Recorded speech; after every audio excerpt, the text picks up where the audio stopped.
Hər kəsə salam. Bu günləri mətnin məntiqi təhlili bölməsindən olan bir neçə suala baxacağıq. Bunlardan biri 5-ci və 6-cı suallardır. Deməli, 5-ci sualımızı da belə qeyd olunub ki, Həsən, Əli, Nadir və Mahir yarışlarda ilk 4 yeri tutdular. Məlumdur ki, Həsən 1-ci yeri tutub, nə də 3-cü yeri. Yəni, Həsən nə 1-ci yer tutulub, nə də 3-cü yer. Əli 2-ci yeri tutub, Nadirin tutduğu yer Mahirinkindən yüksəkdir.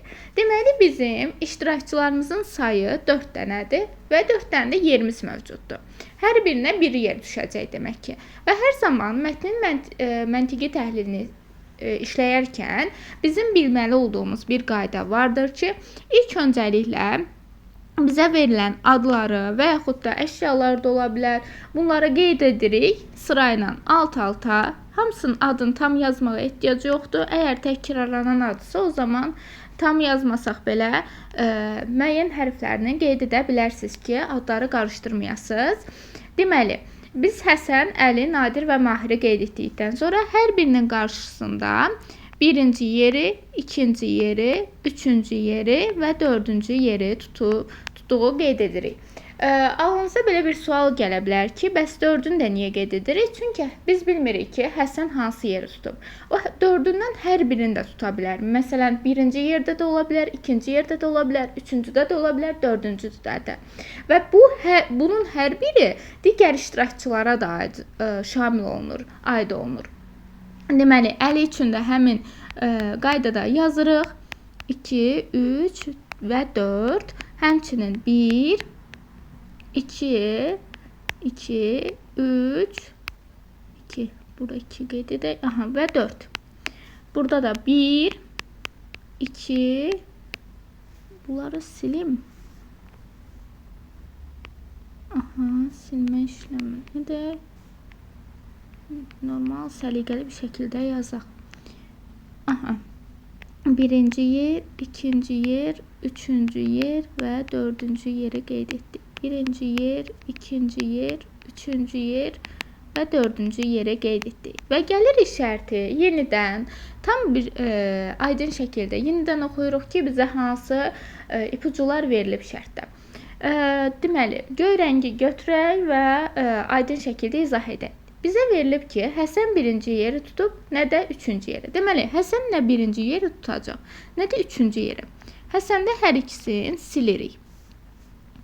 Sildik.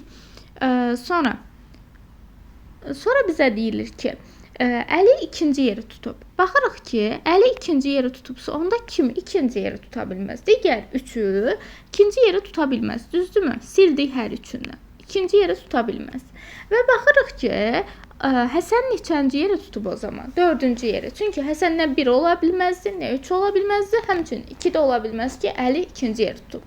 Həsən 4-cü yerdirsə, onda Nadir və Mahir də 4-cü yeri tuta bilməz. Nadir ya 1-ci yerdir, ya 3-cü yer, həmçinin Mahir də ya 1-ci yerdir, ya 3-cü yer. Gedirik yenidən 3-cü şərtimizi oxuyuruq. Nadirin tutduğu yer Mahirinkindən yüksəkdir. Yəni, Nadir 1-ci yerə çıxıb ki, yüksəkdədir, Mahir ondan biraz aşağıdadır. Və bizdən qanun uyğunluq istəyirdi, düzdürmü? Bitirdikdən sonra. Gəlirik həmin qanun uyğunluğu yerinə qoyuruq. Həsəni soruşurdu bizdən. Həsən çıxmışdı 4-cü yerə qeyd etdiyimiz kimi, yəni D variantı, bir də D olacaq. Həmçinin 2-də bizə Nadiri verib. Nadir 1-ci yerə çıxmışdı deyə, çıxdığına görə 2 olacaq A variantı və 3-cü isə Mahirdə isə olacaq nə variantı? C variantı. Çünki Mahir 3-cü yerə çıxmışdı. Bu da olacaq Y variantı. Digər bir sualımızın izahına keçək. Bu da 6-cı sualımızdır. Eyni qaydada tətbiq olunan suallarımızdan biridir. İndi şərtini oxuyaq və davam edək. Zooparkda 3 qəfəsdən lövhələr asılıb. 1-ci qəfəsdə qorilla, 2-ci qəfəsdə oranqutan, yaxud şimpanzenin, 3-cü qəfəsdə isə şimpanzenin olduğu yazılıb. Əgər bütün lövhədəki yazılar qəfəslərin içindəki heyvanların adını səhv göstərərsə, hansı qəfəsdə hansı meymunun olduğunu müəyyən edin. Deməli, nə edirik? Bayaqları qeyd etdiyim kimi, hər 3 qəfəsin adını yazırıq. 1-ci qəfəsimiz, İkinci qəfəsimiz, qəfəs yazaq, tam aydın olsun sizin üçün. İkinci qəfəs və nə? Üçüncü qəfəsimiz. Və bizim neçə dənə heyvanımız var idi? 3 dənə, düzdürmü? Hər birinin adını hər bir qəfəsdə qeyd edirik ki, çünki ola bilər də, məsələn, birinci qəfəsdə oranqutan da ola bilər, şimpanze də ola bilər, həmçinin digər heyvanımız da ola bilər deyə üçün də qeyd etməyimiz önəmli faktordur. Deməli, birinci qəfəsimiz oldu gorilla, ikinci qəfəsimiz oldu heyvanımız oranqutan və şimpanze. Qəfəsimiz yox da heyvanımızdır. Aha, sonra hər üçü üçün qeyd edirik bunu və hər üçü üçün qeyd etmiş olduq.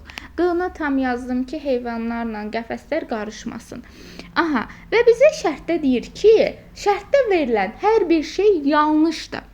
Yəni, diqqətlə baxsaq, bizdə deyir ki, ikinci qəfəsdə ya oranqutandır, ya da şimpanze. Yəni, hər ikisi də deyil. Neyinirik? Gəlirik fərqli bir qələm rəngi seçirik və davam edirik.